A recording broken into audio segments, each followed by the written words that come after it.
Refuge in troublous times. We live in days of trouble, probably exceeding anything since the world began, but worse conditions are yet to come before the end, when the Lord shall set up his kingdom. The most stable things, likened to earth and mountains, are moved and carried, as it were, into the midst of the sea. The nations of Europe and the Far East rage, and the war and tumult of their strife is heard afar off, even to the ends of the earth, and all nations are moved with the swelling thereof. The basest passions of men are let loose, and broken up is the thin veneer of civilization, culture, and modern Christianity. Colossal destruction stalks abroad, and inconceivable misery follows its steps. Human blood has flowed in unheard of measure, and the wails of the bereaved have risen to heaven in increasing volume.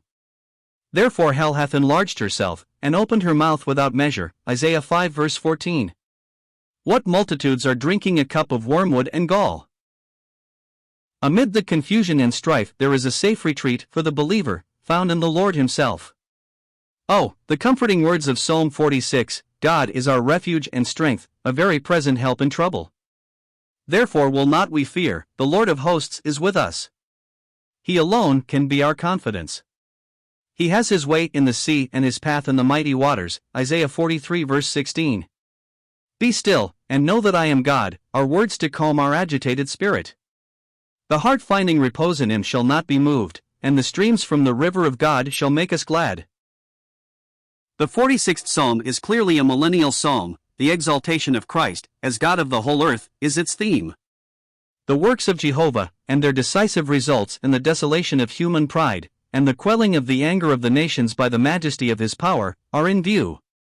Israel's deliverance from all their enemies will then be consummated, and a new era of peace and blessing upon the earth will be brought in. The church, caught up and glorified, will reign with Christ.